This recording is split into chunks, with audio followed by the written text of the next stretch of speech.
Presenta Sensus. Descubrí la nueva línea de jabones líquidos Sensus y sentí la diferencia.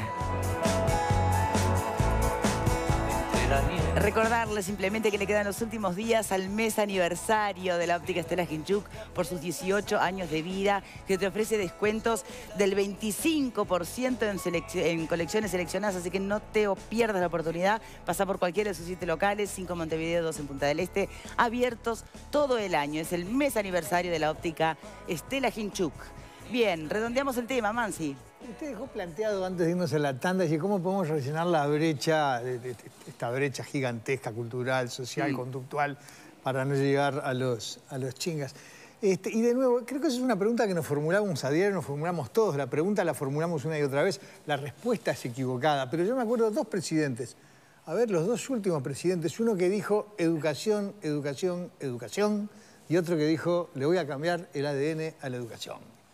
Entonces, la pregunta está formulada, el problema está reconocido y no damos con la solución. Claro, justamente las cárceles y los centros de reclusión de menores son los que menos educación tienen. Entonces, por ahí... Bueno, y ahí estamos vinculando entonces los temas, ¿no? ¿Qué haces con un menor, perfil chinga, educado en ese contexto? ¿Qué posibilidad tienen? Ya lo hablamos muchas veces, el sistema carcelario adulto, pero cuando hablamos de menores, ¿no? Y acá es donde nos está acompañando Álvaro Viviano, exdirector de INISA. Muchísimas gracias por habernos acompañado, por acompañarnos en el día de hoy. Recordarles que renuncia al directorio para poder apoyar la campaña, para hacer campaña, ¿no? Y apoyar a Larrañaga de cara a las internas. Así es. Obviamente es un momento particular y usted sale de haber sido minoría en la conformación del directorio del INISA, lo que no significa que por minoría no haya podido tener voz y voto y tal vez a veces cuando es tanto el palo que se le da a la institución desde la afuera, capaz eso provoca hasta trabajar espalda con espalda, ¿no? Me imagino, en el mejor de los escenarios. No le voy a estar haciendo preguntas que no sería leal de su parte estar respondiendo porque recién se está yendo de ahí. De todas maneras, para sacarlo de ahí, un chinga, ¿se recupera en un INISA? Yo creo que hay distintas respuestas al sistema, ¿no? El sistema poco a poco va tratando de encontrar su proyecto, su modelo, y va probando cuáles son sus respuestas internas a este fenómeno que es tan complejo. Tiene desde el ingreso una batería de análisis, de estudio de distinta metodología para tratar de identificar con claridad quién tiene delante y cómo sería eventualmente el proceso que cumple dentro de la institución. Bien. Viviano, un chinga, ¿se recupera en el INISA? ¿Se rehabilita? Yo creo que, te vuelvo a repetir, a mí me parece que no hay una respuesta genérica, sí o no. Para mí es respuesta con matices. Yo creo que hay una alta probabilidad en el sistema que aquellos que entran puedan recuperarse, como también creo que hay circunstancias muy complicadas por donde vienen nuestros adolescentes, por las familias que tienen, por la salida del sistema y dónde van a volver, familias, que hipoteca con un enorme porcentaje las chances y las posibilidades de que salga y salga bien del sistema y eventualmente no reincida. Bien. Parece que hay condicionantes muy fuertes fuera en las políticas sociales. Y usted las mencionó, las familias. Dejemos de lado el chinga, que es como el ejemplo más ilustrativo de lo que es estar condenado por todos lados, ¿no? Pensemos en otro perfil de menor infractor. En esos casos, en general, ¿la familia es un eslabón que se compromete, que ayuda o mayormente es parte del problema? En algunos casos es parte del problema. En otros casos yo creo que es un eslabón muy importante para ayudar en el proceso socioeducativo del adolescente, del que está dentro. El desarraigo, por ejemplo, del que está en centros de INISA en Montevideo, que es visitado por su familia, por sus seres queridos, o no pongamos familia, pongamos simplemente referentes positivos.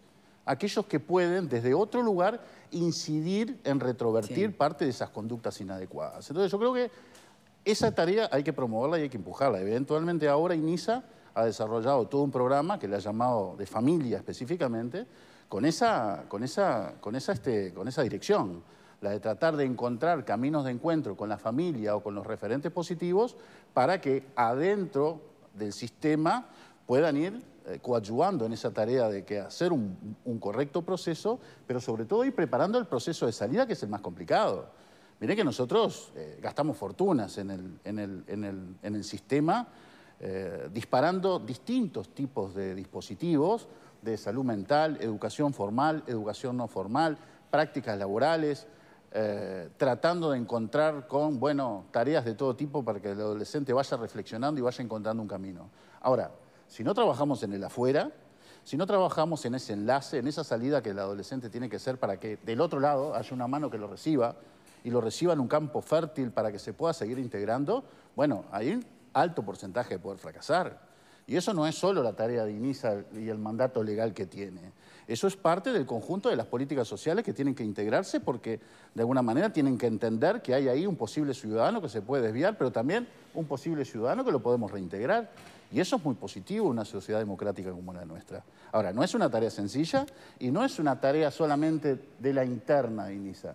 Es una tarea del sistema todo o de las políticas sociales todo, que tienen que entender que este es un bien nacional el que tenemos adelante y al que tenemos que apuntalarlo. Y el que, a mi manera de ver, tiene que tener detrás una verdadera política de Estado, que en el último tiempo es lo que cuesta ver. Es decir, venimos discutiendo el 2011 qué vamos a hacer con esto, surge el INISA en junio del 2016, venimos un poco encontrando el timón de las cosas, pero resulta que ahora no lo vamos a integrar. Bueno, a mí me parece que es muy complicado todo eso, que es imposible tener visiones sesgadas en organismos tan sensibles como estos. Bien, lo que cuesta ver, usted recién hacía referencia a que cuesta ver algunas cosas, a nosotros ciudadanos comunes a veces nos cuesta ver hacia adentro del INISA con claridad, sin miopías, porque lo que vemos primero es una puja muy importante entre el sindicato y la autoridad. Entonces, ¿qué pasa ahí? No sé qué tanto usted me puede contar en este momento, pero... Yo creo que hay un antes y un después de junio del 2016.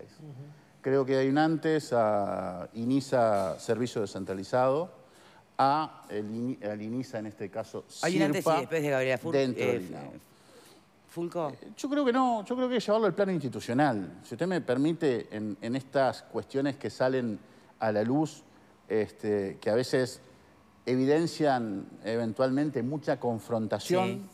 Yo le diría que está más en el campo de lo personal que en el campo institucional. Nosotros hemos cerrado un año muy bueno con el SUINAO.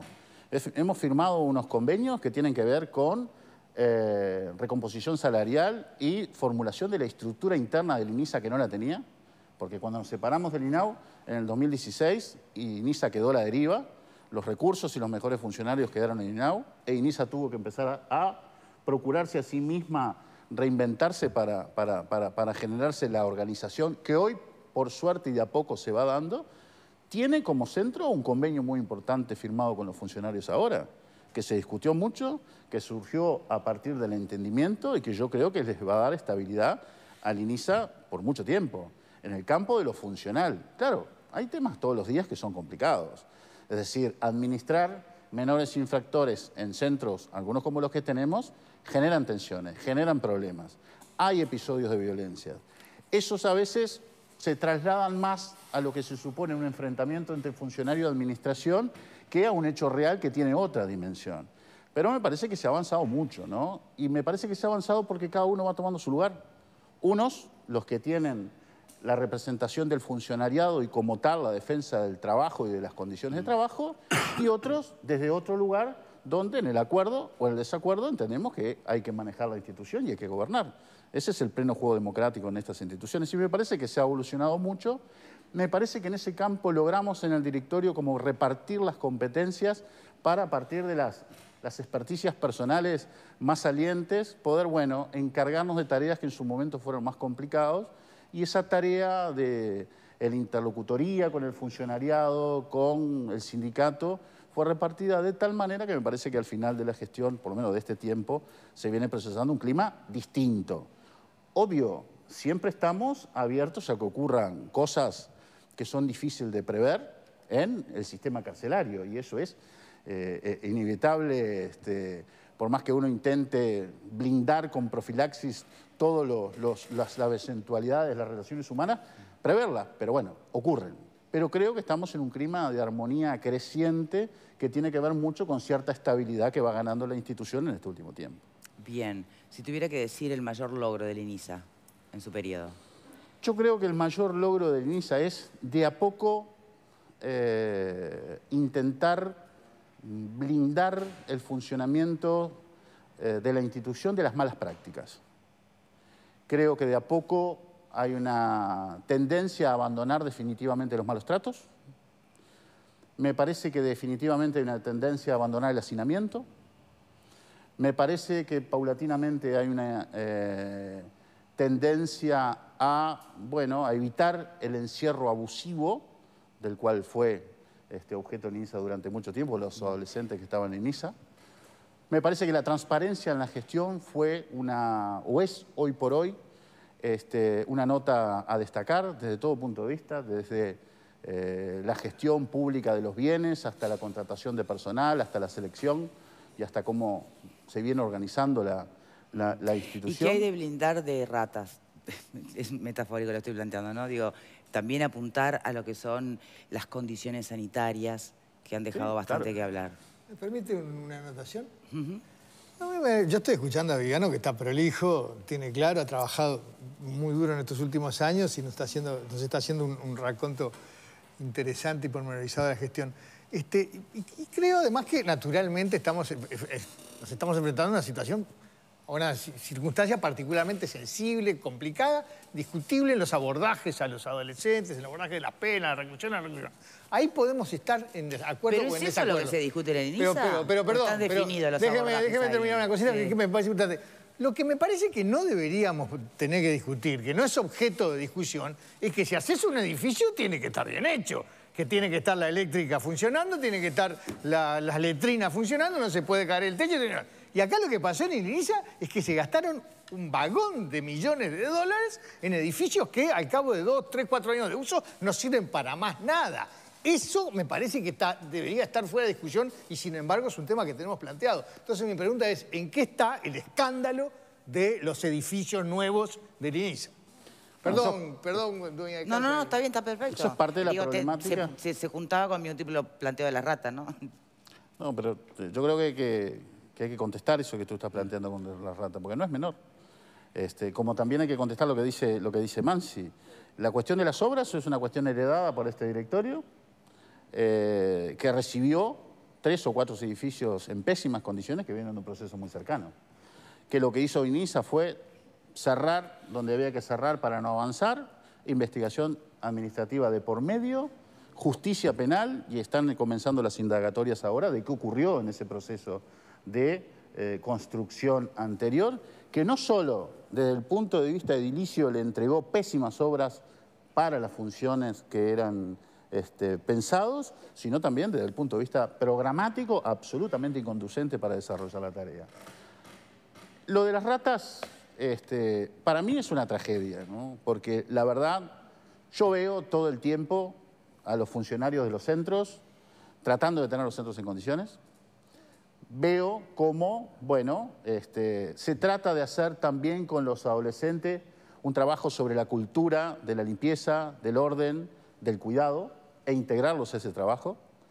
Sé cómo algunos directores de centros tratan de instruir al funcionariado de tener especial cuidado en eso, en no dejar una puerta abierta de noche o una bandeja afuera, porque un centro en la mitad de la colonia Berro y en la mitad de las 220 hectáreas, a pesar de que se fumiga en forma reiterada, está expuesto a estas cosas.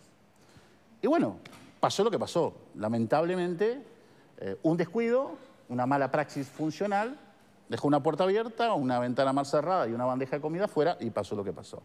Muy lamentable.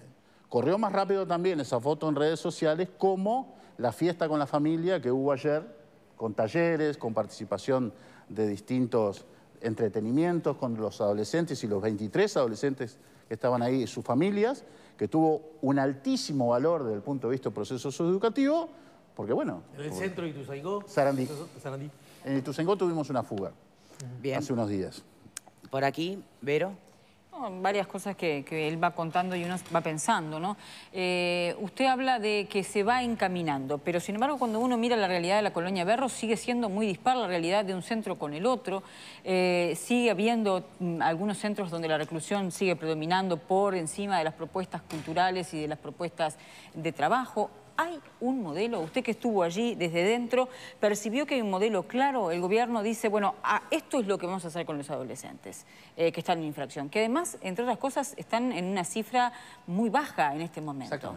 También me gustaría preguntarle, mientras hablamos del modelo, ¿por qué llegamos a esta cifra tan baja? ¿Es una buena noticia para el país o es que hay algo que no está funcionando?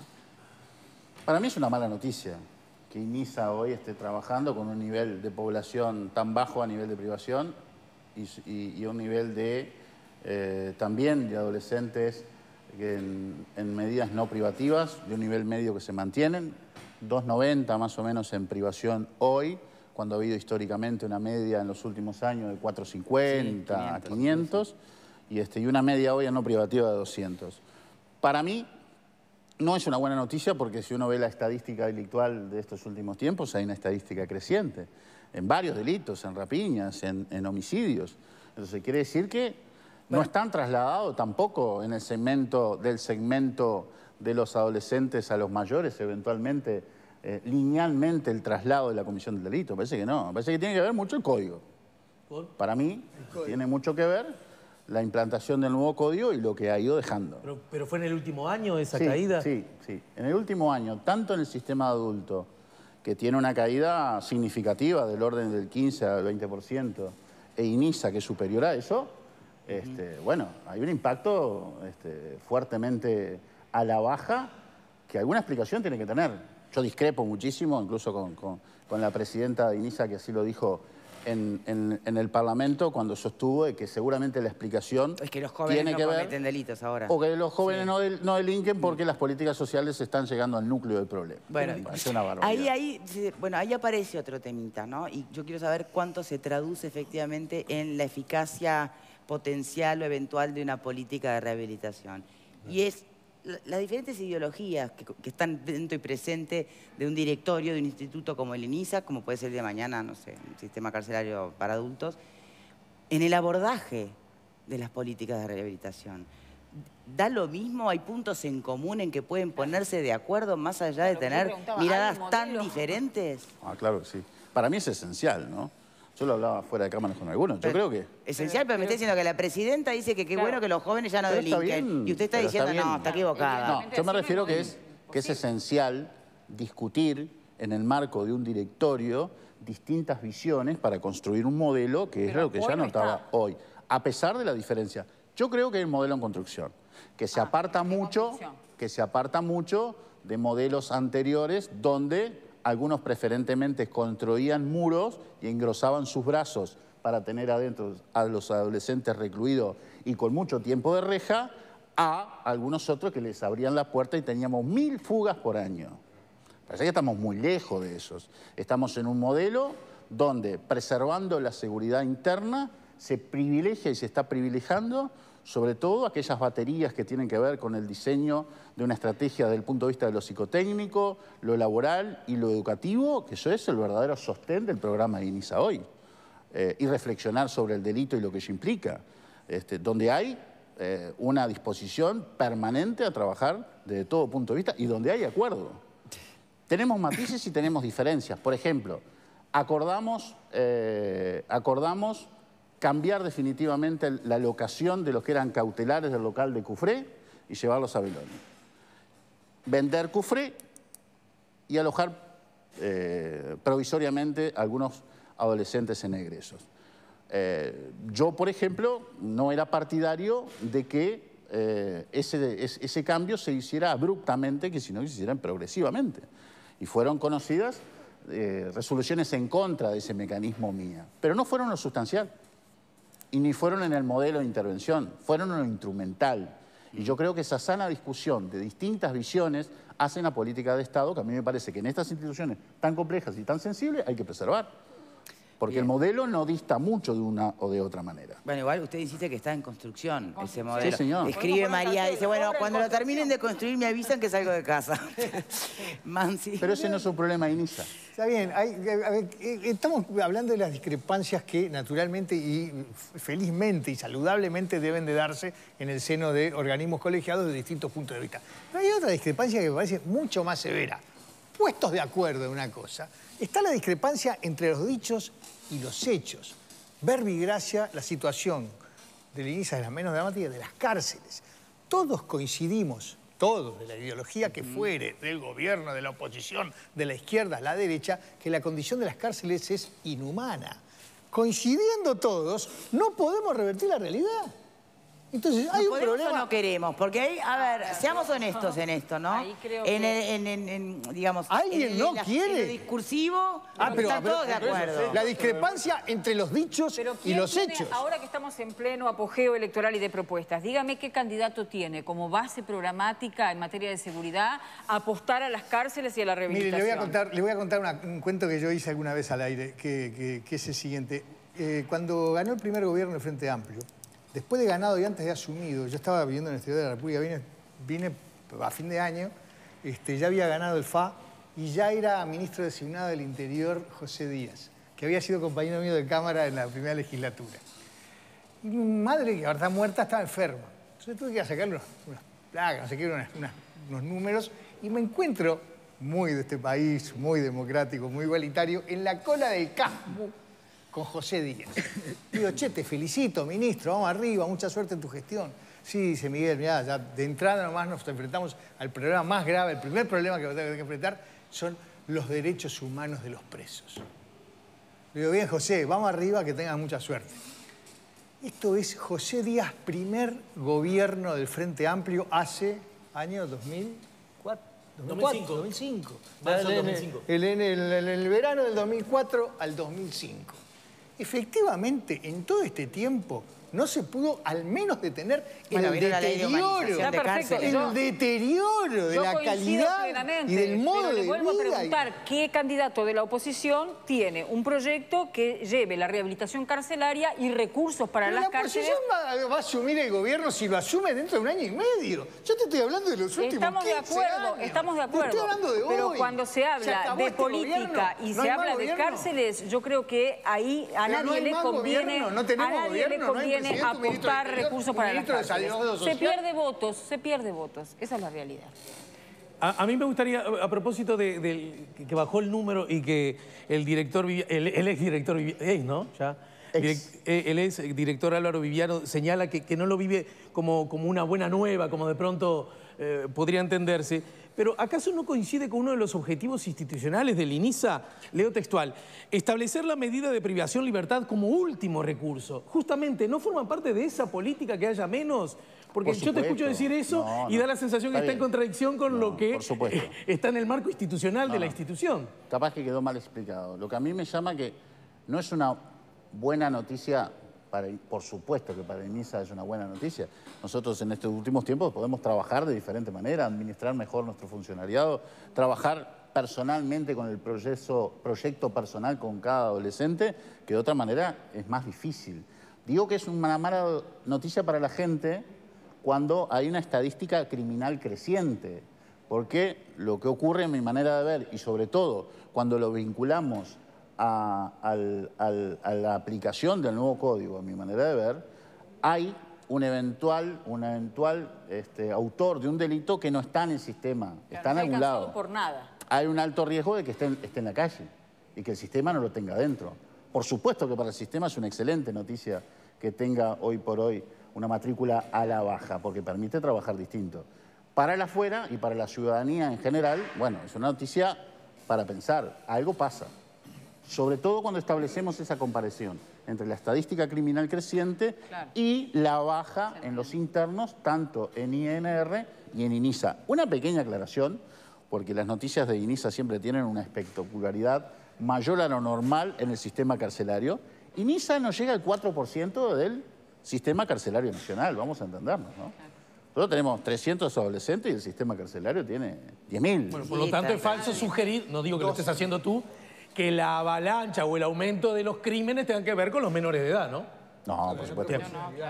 Bueno, por supuesto. Pero la idea que domina es que el que nos está dando la paliza son los jóvenes y adolescentes. Ese fue un relato hábilmente construido que no se apega a los hechos, que es falso.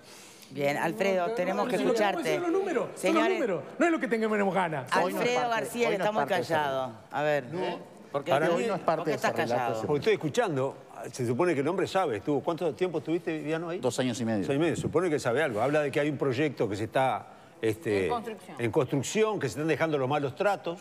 Cosa que realmente no se hablaba de eso, es importante, porque yo siempre dije que ahí los malos tratos eran la constante y creo que siguen siendo la constante. Ojalá que me equivoque. Pero como que hay un proyecto de construcción, la paradoja es que estás asumiendo de que el aumento de la criminalidad tiene que ver con la menor cantidad de menores internados. El nivel de rehabilitación del INISA, ¿cuál es? ¿Tienen cifras sobre eso? Y lo otro, que también me preocupa, yo cada vez que escucho a dirigentes sindicales del INISA, hablan de que precisan más funcionarios. Tienen la mitad de los internos que tenían antes. Si tuvieron llegaron a 500, 600, ya tienen 300, tienen la mitad. Sin embargo, siguen reclamando más funcionarios porque no dan abasto y siempre son unos desgraciados que tienen que laburar como locos y tienen la mitad de los internos. Le bajás la carga de internos y nunca dan abasto. Entonces, ¿cuál es el verso ahí? Hoy INISA, en la rendición de cuentas que acaba de terminar, no pidió más funcionarios. Pero el sindicato pide siempre más funcionarios. Con esta realidad, si los está pidiendo, creo que hoy lo está pidiendo erróneamente. Si con esta realidad que tiene el sistema, hoy no necesita más funcionarios, se puede arreglar. Volvemos a insistir, la baja ha sido notoria en este último tiempo, hemos tenido algunos ingresos, vamos a tener algunos ingresos más para fortalecer el proceso y sobre todo las áreas técnicas que INISA lo necesita y aquellas áreas que la separación con INAU dejó sin un funcionario, por ejemplo las áreas contables, que necesariamente tiene que hacerse para asumir la separación definitiva el 1 de enero, pero por el resto le diría que por primera vez se va logrando una situación de estabilidad a nivel funcional que no es menor hoy, por la realidad actual, y tiene mucho que ver con eso. Ahora, hay una paradoja muy importante, ¿no? Que hay que tenerla presente. Cuando uno traslada estos temas a la gente, uno se encuentra con la mitad de la sociedad que busca que a estos muchachos los ponga contra el paredón. Mano dura. Claro. Y la otra mitad que dice hay que defender los derechos humanos de los presos porque son seres humanos ante todo. Tenemos que hacer una tanda. Otro pone otra alternativa. Recuerda aquello de la escuela militar obligatoria. Pausa y ya venimos.